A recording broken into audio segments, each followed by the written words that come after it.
رکوع کا بیان۔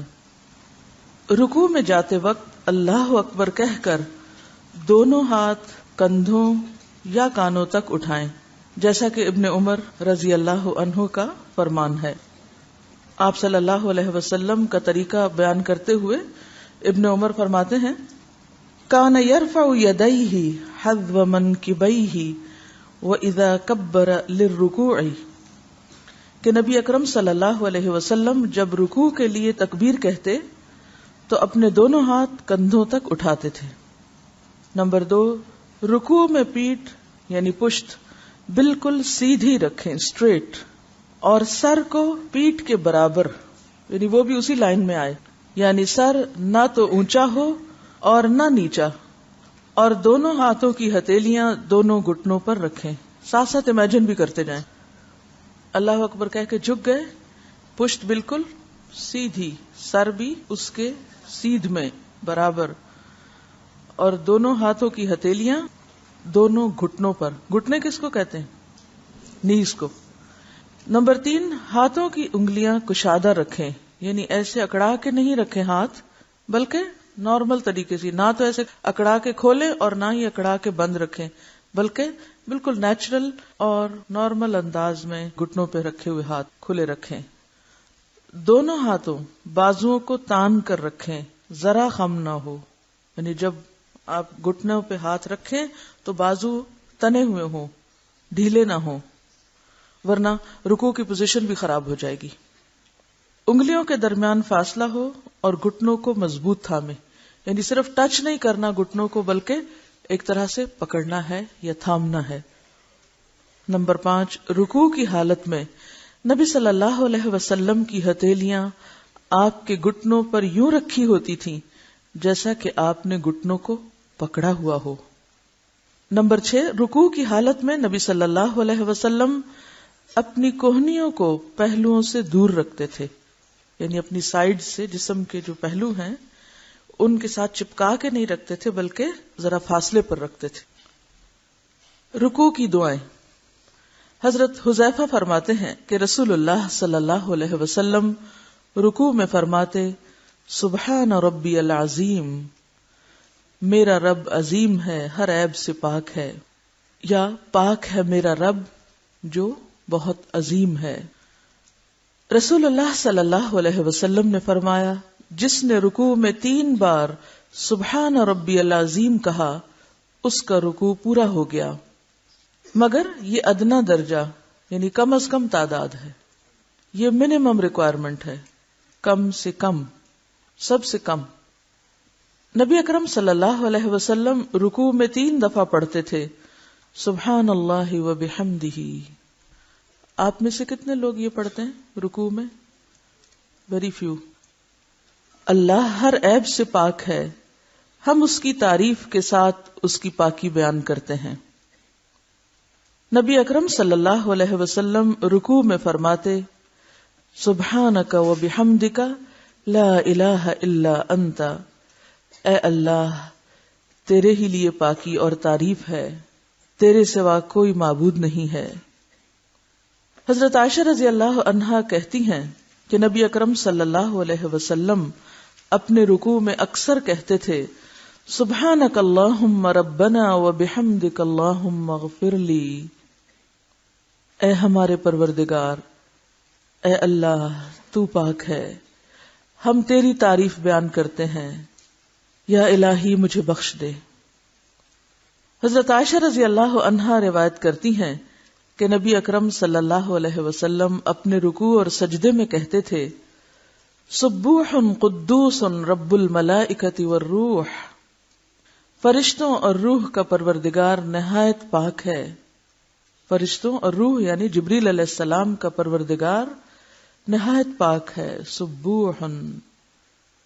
حضرت عوف بن مالک رضی اللہ عنہ روایت کرتے ہیں کہ رسول اللہ صلی اللہ علیہ وسلم اپنے رکوع میں کہتے تھے، سبحان ذی الجبروت والملکوت والکبریاء والعظمت، قہر یعنی غلبے، بادشاہی، بڑائی اور بزرگی کا مالک اللہ نہایت ہی پاک ہے۔ حضرت علی رضی اللہ عنہ سے روایت ہے کہ رسول اللہ صلی اللہ علیہ وسلم رکوع میں یہ پڑھتے، اللہم لک رکعت وبک آمنت ولک اسلمت خشع لک سمعی وبصری ومخی وعزمی وعصبی. اے اللہ میں تیرے آگے جھک گیا، تجھ پر ایمان لایا، تیرا فرما بردار ہوا. میرا کان، میری آنکھ، میرا مغز، میری ہڈی اور میرے پٹھے تیرے آگے عاجز بن گئے. یقیناً آپ میں سے بہت سے لوگ ایسے ہوں گے جنہیں آج پہلی مرتبہ یہ دعائیں پتہ چلی ہوں گی. اس سے ہم اپنی جہالت کا اندازہ لگا سکتے ہیں کہ ہم سنت کو کتنا جانتے ہیں. عمل تو پھر بعد کی بات ہے نا، عمل کے لیے تو جاننے کی ضرورت ہوتی ہے. پھر ہم شکایت کرتے ہیں ہماری نمازوں میں خشوع نہیں. خشوع اس لیے نہیں ہوتا کہ ہم تبدیلی نہیں کرتے، چینج نہیں کرتے. بس رٹے رٹائے جملے جو ایک دفعہ بچپن میں ماں باپ نے کسی مشقت سے سکھا دیے، بس انہی کو آج تک دہرا رہے ہیں 40 سال سے. اور آپ دیکھیے کہ جب انسان واقعی رکوع میں جھک کے محبت کے ساتھ اللہ کی ایسی پاکیزگی اور تسبیح بیان کرے، ہو سکتا ہی نہیں کہ نماز میں خشوع نہ آئے یا دل نہ لگے یا وہ لطف محسوس نہ ہو. تو اصل میں کمی ہمارے اندر ہے، اسباب ہم نہیں جانتے کہ وجہ کیا ہے. یعنی اللہ سے محبت کا والہانہ انداز ہے. رکوع کے وقت جو ہمارے احساسات ہونے چاہیے، جو جذبات ہمارے اندر ہونے چاہیے، ان سب کا اظہار ہے ان دعاؤں میں. اگلا موضوع ہے اطمئنان، یعنی سکون، ٹھہراؤ. یہ نماز کا رکن ہے، نماز کا حصہ ہے. حضرت ابو ہریرہ رضی اللہ عنہ سے روایت ہے کہ ایک شخص مسجد میں داخل ہوا. رسول اللہ صلی اللہ علیہ وسلم مسجد کے کونے میں تشریف فرما تھے. امیجن کیجئے شخص مسجد میں آتا ہے، آپ کونے میں بیٹھے ہیں.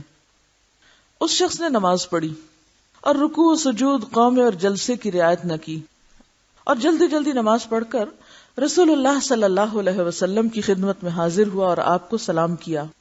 آپ نے فرمایا وعلیکم السلام، واپس جاؤ، پھر نماز پڑھو، اس لیے کہ تو نے نماز نہیں پڑھی.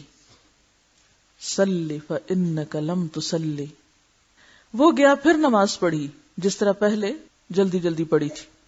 پھر آیا اور سلام کیا. آپ نے پھر فرمایا وعلیکم السلام، جاؤ پھر نماز پڑھو کیونکہ تو نے نماز نہیں پڑھی. صلی فإنک لم تصلی. اس شخص نے تیسری یا چوتھی بار ایسے ہی نماز پڑھنے کے بعد کہا آپ مجھے نماز پڑھنے کا صحیح طریقہ سکھا دیں.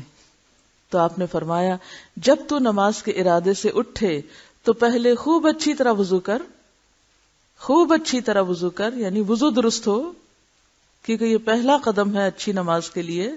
پھر قبلہ رخ کھڑا ہو، تکبیر تحریمہ کہہ، پھر قرآن مجید میں سے جو تیرے لیے آسان ہو پڑھ، پھر رکوع کر، یہاں تک کہ اطمینان سے رکوع پورا کر، پھر رکوع سے سر اٹھا یہاں تک کہ قومہ میں سیدھا کھڑا ہو جا. قومہ کا لفظ قیام سے ہے، رکوع کے بعد کھڑے ہونے کو کہتے ہیں. پھر سجدہ کر یہاں تک کہ اطمینان سے سجدہ مکمل کر، پھر اطمینان سے اپنا سر اٹھا اور جلسہ میں بیٹھ جا. پھر سجدہ کر یہاں تک کہ اطمینان سے سجدہ پورا کر، پھر سجدے سے اپنا سر اٹھا اور دوسری رکعت کے لیے سیدھا کھڑا ہو جا. پھر اس طرح اپنی تمام نماز پوری کر. اس حدیث میں جس نمازی کا ذکر ہے وہ رکوع اور سجود بہت جلدی جلدی کرتا تھا، قومہ اور جلسہ اطمینان سے ٹھہر ٹھہر کر نہیں کرتا تھا. لہذا رسول اللہ صلی اللہ علیہ وسلم نے ہر بار اسے فرمایا کہ پھر نماز پڑھ کیونکہ تو نے نماز پڑھی نہیں. آپ نے ان ارکان کی ادائیگی میں عدم اطمینان کو نماز کے باطل ہونے کا سبب قرار دیا. اس حدیث سے اور کیا سیکھا آپ نے؟ اس میں آپ نے سکھانے کا طریقہ سیکھا کہ کسی کی نماز درست کرنا ہو تو کتنے صبر و تحمل کی ضرورت ہوتی ہے، جلدی نہیں. ہم اگر کسی کو غلط نماز پڑھتے ہوئے دیکھیں تو کیا کرتے ہیں؟ اس کی نماز میں ہی خلل ڈال دیتے ہیں، وہیں بولنا شروع کر دیتے ہیں، یا آپس میں کوئی اور پاس بیٹھا تو اس سے تبصرہ شروع کر دیتے ہیں، یہ دیکھو نماز کیسے پڑھ رہا ہے. اصلاح کا یہ طریقہ درست نہیں. اگر آپ لوگوں کی اصلاح چاہتے ہیں، لوگوں کو سکھانا چاہتے ہیں، تو آپ کو صبر و تحمل سے کام لینا ہوگا. کیونکہ جب کوئی شخص غلط کام کر رہا ہوتا ہے تو اس وقت خود کو روکنا بہت مشکل کام ہوتا ہے. اب آپ دیکھیں کہ ایک دفعہ فرمایا پھر جا کے پڑھ لو، تم نے نماز نہیں پڑھی، وہ پھر جاتا وہی کچھ کرتا ہے، دوسری بار، تیسری بار، چوتھی بار، اور پھر وہ خود پوچھتا ہے. تو اس سے کیا پتہ چلتا ہے کہ سکھانے سے پہلے آپ نے سیکھنے والوں کے اندر ایک تڑپ پیدا کی، ضرورت پیدا کی، ایک بالکل فطری انداز سے سکھایا. ہمارا انداز کیا ہوتا ہے؟ کوئی سیکھنا چاہے یا نہ چاہے، کوئی جاننا چاہے یا نہ چاہے، ہم زبردستی اس کے سر پہ مسلط ہو جاتے ہیں، دلائل کے انبار لگا دیتے ہیں، اور اسی کو جہاد اکبر کہتے ہیں. ہم لوگوں کے پیچھے پیچھے بھاگ رہے ہیں اور لوگ آگے آگے بھاگ رہے ہیں. تو یہ حکمت کے خلاف ہوتا ہے طریقہ. لوگوں کو سوچنے پہ مجبور کریں، لوگوں کو اپنی غلطی کا خود احساس ہونے دیں، اس کا اعتراف کرنے دیں، اور جب وہ تیار ہوں تو پھر ان کو دیں. زمین تیار نہ کریں اور بیج ڈال دیں، کیا ہوگا؟ بیج ڈالنے سے پہلے کیا ڈالنا ہوگا؟ پانی ڈالنا ہوگا، ہل چلانا ہوگا، پھر بیج ڈالیں گے تو فصل اگے گی. لیکن ہم تعلیم اور تربیت میں اس طریقے کو بھول جاتے ہیں، اسی لیے پھر نتائج کچھ نہیں نکلتے، فصل اگتی نہیں، کٹے گی کہاں سے؟ دوسری چیز جو یہاں سے پتہ چلتی ہے وہ یہ کہ آپ صلی اللہ علیہ وسلم نے تفصیل اور وضاحت کے ساتھ اس شخص کو مطمئن کر کے پورا طریقہ سکھایا. ورنہ اتنا کہنا بھی تو کافی تھا، اصل میں تم نے جلدی جلدی نماز پڑھی ہے اس لیے تمہاری نماز نہیں ہوئی، تو تم آرام سے پڑھ کے آؤ. اب یہاں ایک استاد اور طالب علم، یا ایک معلم اور مربی، اور ایک عام انسان کا باہم معاملہ چل رہا ہے. اس معاملے سے خود کو کمپیئر کریں. ہم جتنے بھی مربی حضرات ہیں، ہم سب کیا کرتے ہیں؟ کیا کرتے ہیں؟ اسی طرح سکھاتے ہیں لوگوں کو؟ نہیں اس طرح سکھاتے. ہم سب مائیں ہی سوچیں اپنے بچوں کو اسی طرح سکھاتے ہیں. ایک سے دوسری بار بچہ کام خراب کرے تو پھر زبان سے نہیں، بعض ماؤں کو میں نے دیکھا ہے ہاتھوں اور جوتوں سے خبر لے رہی ہوتی ہیں، اور نتیجہ کیا ہوتا ہے؟ کچھ بھی نہیں. نہ بچے ماں کی عزت کرتے ہیں، نہ اس کی بات سنتے ہیں، اور نہ ہی ماں کی کوئی روب ہوتا ہے، اور نہ ہی ماں کی کوئی ویلیو ہوتی ہے. ہم نے تو اپنی عزتیں خود اپنے ہاتھوں خراب کی ہیں. اور یہ سب بے صبرا پن ہے نا، بنیادی طور پہ بے صبرا پن ہے. یہاں سے یہ بات بھی پتہ چلتی ہے کہ جب اس شخص نے سیکھنے کی طلب ظاہر کی تو آپ نے صرف اس پوائنٹ کو نہیں لیا جو اصل خرابی کا تھا، آپ نے اس کی جڑ پکڑی کہ یہ خرابی یہاں نہیں، اس سے پیچھے سے آ رہی ہے. کہ اچھی نماز کے لیے پہلے اچھا وضو ضروری ہے، تو آپ نے وضو سے ابتدا کی کہ وضو اچھا کرو. یعنی آپ نے اس شخص سے جو بار بار ایک ہی چیز کرنے کو کہا، حالانکہ وہ غلطی ہی دہرائے چلے جا رہا تھا، تو بھی آپ نے صبر سے کام لیا. اور یہ انتظار کیوں کیا؟ کہ وہ شخص خود اپنی غلطی کو جان سکے. ایک ہوتا ہے ہم کسی کو اس کی غلطی بتاتے رہیں، اور دوسرا کیا ہوتا ہے کہ اس کو ایسے پوائنٹ پر لے آئیں کہ وہ مان جائے کہ ہاں یہ میری غلطی ہے. اس میں وقت لگتا ہے، صبر چاہیے ہوتا ہے.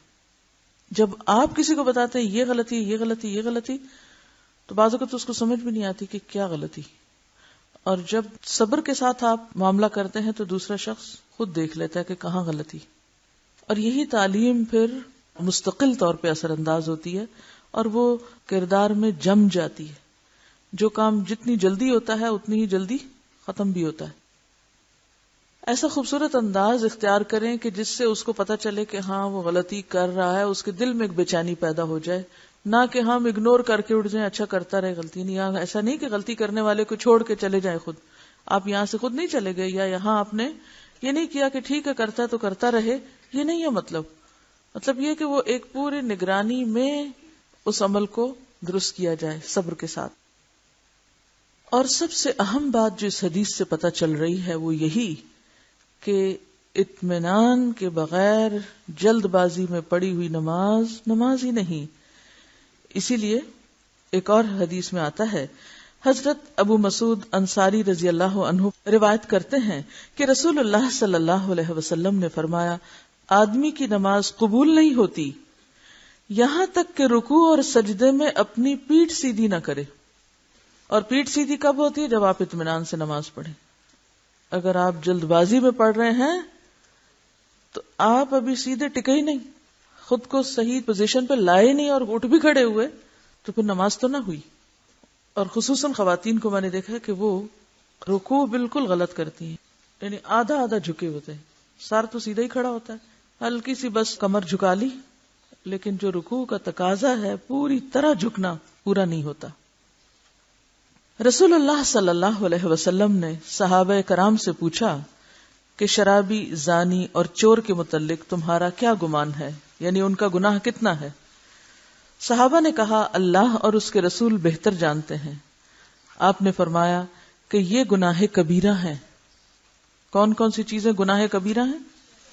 شراب پینا، زنا کرنا اور چوری کرنا، ان تینوں کو ایک مقام پہ آپ لائے ہیں، ذرا سوچئے۔ اور ان تینوں کی سزا بھی بہت سخت ہے، حد جاری ہوتی نا۔ شراب پینے والے کی سزا کیا ہے؟ 80 کوڑے، زنا کرنے والے کی 100 کوڑے، اور چوری کرنے والے کا تو ہاتھ ہی کاٹ دو۔ کوئی معمولی جرم نہیں ہے، چھوٹی سی بات نہیں ہے۔ اور آپ سوچیں کہ ایک چور کسی کی معمولی سی چیز چرا کے کس طرح اپنی آخرت برباد کرتا ہے، کیونکہ یہ جو کبیرہ گناہ ہے نا، اور خصوصاً حقوق العباد میں کمی، مثلا شراب تو خود اپنے ہی حق میں کمی ہے، زنا بھی اگر 2 لوگوں کے موافقت سے ہو رہا ہے تو اس میں حقوق العباد کی بات نہیں آتی، لیکن چوری تو کبیرہ گناہ بھی ہے اور پھر حقوق العباد میں بھی زیادتی ہے۔ تو آپ کو معلوم ہے کہ حقوق العباد اس وقت تک معاف ہو ہی نہیں سکتے جب تک کہ وہ بندہ معاف نہ کرے۔ اور آپ نے جس کی کوئی چیز چرائی ہو وہ معاف کر دے گا آپ کو، جبکہ آپ نے اس سے معافی بھی نہ مانگی ہو۔ اور پھر اس توبہ میں یہ بھی شامل ہے کہ جو کسی کا نقصان کیا اسے واپس لوٹایا جائے، ورنہ قیامت کے دن کس چیز سے دینا پڑے گا؟ اپنے اعمال سے، اپنی نیکیوں سے۔ آج آپ نے کسی کی دنیا کی کوئی چیز اٹھا لی تو کل قیامت کے دن جو آپ کی دن بھر کی عبادت ہو وہ اٹھا کے اس کو دے دی جائے، جبکہ آپ ایک ذرے ذرے نیکی کے محتاج ہوں، تو کیا حال ہوگا؟ بعض لوگ صرف ایک نیکی کی کمی کی وجہ سے دوزخ میں پھینکے جائیں گے، ایک نیکی کی کمی۔ وہاں انسان کو کتنی شدید ضرورت ہوگی کہ اپنے آپ کو آگ سے بچا سکے۔ تو کیا ہم اس دن افورڈ کر سکتے ہیں کہ ہم کسی کے حق میں زیادتی کر کے اس کو اپنی نیکیاں دے دیں اور خود جہنم میں پہنچ جائیں؟ کتنا بڑا ظلم ہے اپنے ساتھ۔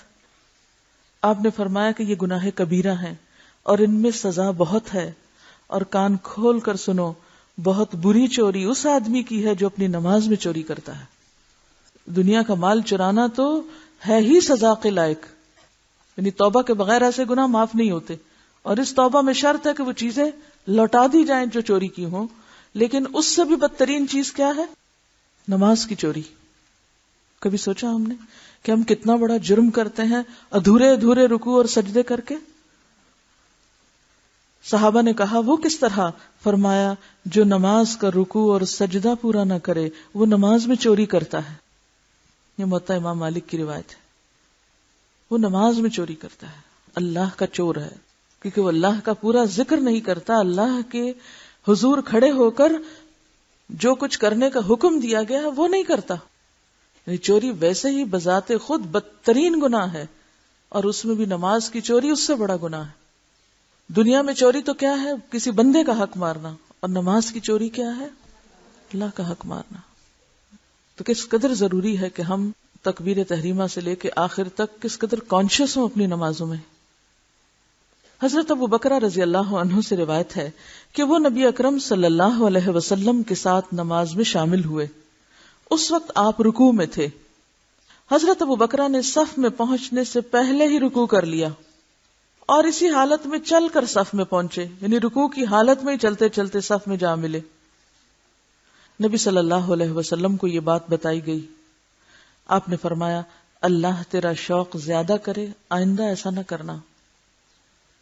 یعنی تم نے چاہا کہ میں جلدی نماز میں شامل ہو جاؤں، اس لیے اس بات کا بھی انتظار نہ کیا کہ میں صف میں شریک ہو کے رکوع میں جاؤں، پہلے ہی کر لیا، تو یہ بات درست نہیں۔ پہلے صف میں شریک ہونا چاہیے، پھر رکوع کرنا چاہیے۔ بعض لوگ اس حدیث سے یہ نقطہ نکالتے ہیں کہ اگر نمازی حالت رکوع میں امام کے ساتھ شامل ہو تو وہ اسے رکعت شمار کرے گا، کیونکہ حضرت ابو بکر نے رکعت نہیں دہرائی، نہ ہی آپ نے انہیں ایسا کرنے کا حکم دیا، اور اس سے یہ بھی معلوم ہوا کہ قیام ضروری ہے نہ فاتحہ، یعنی قیام کو وہ نماز کا حصہ نہیں سمجھتے. وہ کہتے ہیں کہ اگر رکوع میں ہی آپ نماز میں شامل ہو جائے تو آپ کی رکعت ہو جاتی ہے. یہ مسئلہ شاید آپ نے بھی سنا ہو، جیسے امام نماز پڑھا رہا ہے اور کوئی شخص آ کے رکوع میں شریک ہو گیا تو اس کو رکعت مل گئی. لیکن اس بات کی حقیقت جاننا ضروری ہے کہ کیا قیام ٹوٹلی مس ہو جائے ایک رکعت میں سے تو پھر بھی رکعت بن جائے گی؟ جو لوگ کہتے ہیں بن جائے گی وہ اس حدیث کو کوٹ کرتے ہیں حضرت ابو بکرہ کی. تو آئیے تھوڑا سا اس کو دیکھتے ہیں، کیونکہ نماز کے کسی رکن کو ادا نہ کرنا نماز کی چوری میں شمار ہوتا ہے نا، اس لیے بہت اہم مسئلہ آپ کو پتا ہونا چاہیے. کیونکہ کبھی ایسا نہ ہو کہ آپ بھی جا کے رکوع سجدے میں ملے اور کہیں میں نے سجدہ کر لیا تھا اس لیے میری وہ رکعت دوبارہ مجھے پڑھنے کی ضرورت نہیں، تو ایسا نہ ہو. پہلی بات تو یہ کہ نبی صلی اللہ علیہ وسلم نے انہیں رکعت لوٹانے کا حکم دیا تھا یا نہیں، یا انہوں نے از خود رکعت کو لوٹایا تھا یا نہیں، اس کے متعلق حدیث خاموش ہے.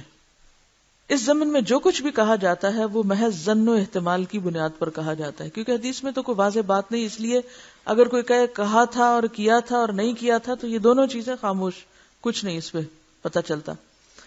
اس کے برعکس ایسے صریح دلائل موجود ہیں جو ہر صاحب استطاعت کے لیے قیام اور سورۃ فاتحہ پڑھنے کو لازم قرار دیتے ہیں.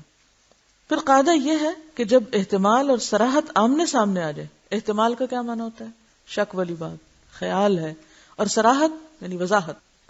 آمنے سامنے آ جائیں تو احتمال کو چھوڑ دیا جائے اور صراحت پر عمل کیا جائے، یعنی شک والی بات چھوڑ کر جو اصل بات ہے اس کو لیا جائے. یہ ایک اصول ہے. پھر یہ کہ سیدھی سی بات ہے کہ اس حدیث شریف کا مرکزی نقطہ حضرت ابو بکرہ کا یہ فعل ہے کہ پہلے وہ حالت رکوع میں امام کے ساتھ شامل ہوئے، پھر اسی کیفیت میں آگے بڑھتے ہوئے صف میں داخل ہوئے. آپ نے انہیں اسی فعل سے روکا تھا. جماعت میں شامل ہونے کا شوق بجا، مگر اس شوق کی تکمیل کا یہ طریقہ بہرحال مستحسن نہ تھا. لہٰذا اس حدیث کو اس کے اصل نقطے سے ہٹا کر قیام اور فاتحہ سے خالی رکعت کے جواز پہ لانا درست معلوم نہیں ہوتا. یعنی اس حدیث کو اس کے اصل کانٹیکسٹ میں رکھ کے دیکھیں کہ اس سے کون سا مسئلہ نکل رہا ہے، اسے اپنے کانٹیکسٹ سے ہٹا کے کسی اور جگہ مت لے جائیں. اس سلسلے میں ایک استدلال یہ بھی سامنے آیا ہے، وہ یہ کہ نماز میں سورۃ فاتحہ پڑھنے کا موقع و محل قیام ہے، لہٰذا صرف وہی نمازی سورۃ فاتحہ پڑھے گا جس نے امام کو حالت قیام میں پایا، اور جس نے اسے حالت رکوع میں پایا اس کے حق میں سورۃ فاتحہ کی قرات ساقط ہو جائے گی، کیونکہ اس کے لیے اس کی قرات کا موقع و محل باقی نہیں رہا. لیکن یہ استدلال بھی دیکھا جائے گا کہ کیا یہ درست ہے؟ یعنی قیام کے بغیر رکعت کیسے کہلا سکتی ہے جس میں نہ قرات ہو، نہ سورۃ فاتحہ ہو، اور نہ اللہ کی تسبیح ہو، اور کھڑا ہونا بھی نہ ہو؟ حالانکہ قیام کیا ہے؟ نماز کے ارکان میں سے. تو ایک رکن پورا فوت ہو جائے اور اس کی چوری ہو جائے، گم جائے، فوت ہو جائے، اور پھر بھی ہم آدھی رکعت کو رکعت بنا دے تو یہ بات کہاں تک درست ہوگی؟ امیر المومنین فی الحدیث امام بخاری نے صحیح بخاری میں ایک باب یوں قائم کیا ہے: باب وجوب القراءة للامام والمأموم في الصلوات كلها في الحضر والسفر وما يجهر فيها وما يخافت. یعنی نماز میں سورۃ فاتحہ پڑھنا ہر نمازی پہ واجب ہے، خواہ امام ہو یا مقتدی، مقیم ہو یا مسافر، نماز سری ہو یا جہری. یعنی ہر ایک کے لیے ضروری ہے، چاہے کوئی سفر میں ہو، حضر میں ہو، جہری نماز میں ہو، سری نماز میں، امام ہو یا مقتدی ہو، سب کے لیے قیام فرض ہے، اور اس میں قرآن کا پڑھنا یعنی سورۃ فاتحہ پڑھنا. دوسری بات یہ کہ رسول اللہ صلی اللہ علیہ وسلم کا ارشاد ہے: لا صلاۃ لمن لم یقرأ بأم القرآن. جس شخص نے نماز میں سورۃ فاتحہ نہیں پڑھی اس کی نماز ہی نہیں. اس سے معلوم ہوا کہ اگر ایک رکعت میں بھی سورۃ فاتحہ رہ جائے تو ساری نماز نہیں ہوتی، کیونکہ سورۃ فاتحہ پڑھنا نماز کا رکن ہے، اور رکن کسی بھی مقام سے رہ جائے نماز ناقص ہو جاتی ہے. جیسا کہ صحیح مسلم میں حضرت ابو ہریرہ سے روایت ہے کہ نبی اکرم صلی اللہ علیہ وسلم نے 3 بار فرمایا: من صلی صلاۃ لم یقرأ فیہا بأم القرآن فہی خداج ثلاثا غیر تمام. یعنی یہ صحیح مسلم میں آتی ہے روایت، اور اس میں 3 بار آپ نے ایک بات تاکید سے فرمائی کہ جس نے نماز میں سورۃ فاتحہ نہیں پڑھی اس کی نماز ناقص اور نامکمل ہے. یعنی یہ بات 1 نہیں 2 نہیں 3 بار آپ نے فرمائی کہ سورۃ فاتحہ کے بغیر نماز نامکمل ہے، خداج ہے. خداج کہتے ہیں بالکل اسی طرح جیسے ایک حاملہ اونٹنی وقت سے کچھ ماہ پہلے اپنا ناقص الخلقت بچہ گرا دے تو وہ کسی کام کا نہیں ہوتا، اس بچے کو عربی میں خداج کہتے ہیں. خداج کیا ہے؟ ادھورا بچہ، قبل از وقت پیدا ہوا بچہ، ناقص بچہ. تو اس سے کیا پتا چلا کہ جس شخص نے ایک رکعت میں سورۃ فاتحہ نہیں پڑھی اس کی کم از کم وہ رکعت تو ناقص ہوگی، اور یہ تو ممکن ہی نہیں کہ کسی شخص کی ایک رکعت تو ناقص اور باقی نماز مکمل ہو. تو یہاں سے یہ بات بھی یاد رکھیے کہ اگر آپ کبھی نماز با جماعت میں شریک ہوں تو جہاں پر امام ہو وہیں آپ شامل ہو جائیں، اور جو حصہ باقی بچے وہ امام کے سلام پھیرنے کے بعد آپ سلام پھیرے بغیر اٹھ کر اپنی ایک یا دو یا جتنی بھی رکعت مکمل ہوئی اسے مکمل کر لیں. اور مکمل رکعت کب ہوگی؟ جب آپ نے اس میں سورۃ فاتحہ پڑھی ہوگی، یعنی قیام کیا ہوگا. حدیث لا صلاۃ میں لا نفی جنس کا ہے، جو اس بات پہ دلالت کرتا ہے کہ جس رکعت میں سورۃ فاتحہ نہیں پڑھی گئی وہ رکعت نماز کی جنس سے نہیں ہے. ارشاد نبوی ہے لا تجزئ صلاۃ لا یقرأ فیہا بفاتحۃ الکتاب. اس حدیث میں لا تجزئ کا معنی ہے لا تکفی ولا تصح، یعنی جو شخص نماز میں سورۃ فاتحہ نہیں پڑھتا اس کی نماز صحیح ہوگی نہ اسے کفایت کرے گی، یعنی نہ صحیح ہوگی اور نہ کفایت کرے گی. اب جس رکعت میں فاتحہ نہیں پڑھی گئی کم از کم وہ رکعت تو صحیح نہ رہی، اس لیے اسے صحیح کرنے کے لیے ضروری ہے کہ وہ رکعت سورۃ فاتحہ سمیت دوبارہ پڑھی جائے. حدیث قدسی ہے، اللہ تعالیٰ نے فرمایا میں نے اپنے اور اپنے بندے کے درمیان نماز کو نصف نصف تقسیم کر دیا ہے. کیا فرمایا؟ میں نے اپنے اور بندے کے درمیان نماز کو نصف نصف تقسیم کر دیا ہے. حدیث کے مطابق یہاں نماز سے مراد سورۃ فاتحہ ہے، جس کا نصف اول اللہ تعالیٰ کی حمد و ثنا، بزرگی، بڑائی اور توحید عبادت پر مشتمل ہے، جبکہ نصف ثانی بندے کی دعاؤں پر مشتمل ہے. جب بندہ نماز میں سورۃ فاتحہ پڑھ رہا ہوتا ہے تو اللہ تعالیٰ ان دعاؤں کی قبولیت کا اعلان فرماتے ہیں، لیکن جو نمازی ایک رکعت میں سورۃ فاتحہ پڑھتا ہی نہیں تو اس کی وہ رکعت اللہ کے اس انعام عظیم سے محروم رہتی. ٹھیک ہے. تندرست اور صاحب استطاعت آدمی کے لیے نماز میں قیام کرنا ضروری ہے. جس طرح رکوع یا سجدے کے بغیر نماز نہیں ہوتی، اسی طرح قیام یا فاتحہ کے بغیر بھی اس کی نماز نہیں ہوتی. یعنی قیام نماز کے اندر کیا ہے؟ فرض ہے. لہٰذا یہ کہنا قرین انصاف نہیں کہ جس نے امام کو حالت رکوع میں پایا اس کے حق میں سورۃ فاتحہ کی قرات ساقط ہو جائے گی، کیونکہ اس کے لیے اس کی قرات کرنے کا موقع و محل باقی نہیں رہا. اس کے برعکس یوں کہنا چاہیے چونکہ اس شخص کی نماز سے دو اہم رکن قیام اور فاتحہ رہ گئے، لہٰذا اسے یہ رکعت دوبارہ پڑھنی چاہیے. حضرت ابوبکر کی حدیث میں لا تعود کے جو الفاظ ہیں ان میں تین وجوہ ممکن ہے. ایک تو وہی جو اکثر محدثین نے بیان کی، لا تعود یعنی آئندہ ایسا نہ کرنا. دوسری لا تعد یعنی تو رکعت نہ دوہرا. تیسری لا تعدو یعنی دوڑ کر نہ آیا کر. اب آپ دیکھیں زبر زیر کے فرق سے معنی میں کتنا فرق پڑ رہا ہے. اب قاعدہ یہ ہے کہ اذا جاء الاحتمال بطل الاستدلال، یہ ایک اصول ہے. یعنی جس دلیل میں کئی احتمال ہوں اسے کسی خاص مسئلے کی دلیل بنانا درست نہیں ہوتا. لہذا ٹھوس دلائل کو نظر انداز کرتے ہوئے متعدد معنی کا احتمال رکھنے والے لفظ لا تعود سے استدلال کرنا صحیح نہیں. پھر یہ کہ مشہور ارشاد نبوی ہے صلی ما ادرکت وقض ما سبقک، یعنی جو نماز تو امام کے ساتھ پالے اسے اس کے ساتھ پڑھ، اور جو تجھ سے سبقت لے گئی اس کی قضا دے، یعنی بعد میں پوری کر. تو جو شخص ایک رکعت کا قیام نہیں پا سکا، ظاہر بات ہے کہ قیام اس سے سبقت لے گیا، پہلے ہی ہو گیا. سبقت لے گیا کا مطلب پہلے ہو چکا. لہذا وہ فرمان نبوی وقض ما سبقک کا شرعاً مأمور ہے، اور اس حکم کی تعمیل کا اس کے علاوہ اور کوئی طریقہ نہیں کہ وہ اس رکعت کو دوبارہ پڑھے جس سے اس کا قیام اور فاتحہ رہ گئی. نبی صلی اللہ علیہ وسلم کا ایک فرمان یہ بھی ہے من وجدنی قائما او راکعا او ساجدا فلیکن معی علی الحال التي انا علیہا. جو شخص مجھے قیام، رکوع یا سجدے کی حالت میں پائے وہ اسی حالت میں میرے ساتھ شامل ہو جائے. اس سے معلوم ہوا کہ کسی مقتدی کے لیے جائز نہیں کہ وہ امام کی مخالفت کرے، یعنی امام تو رکوع کر رہا ہو اور مقتدی قیام کر رہا ہو. ارشاد باری تعالیٰ ہے وما آتاکم الرسول فخذوہ، یعنی رسول اللہ صلی اللہ علیہ وسلم جو کچھ تمہیں دیں لے لو. پھر آپ نے یہ بھی فرمایا صلو کما رأیتمونی اصلی.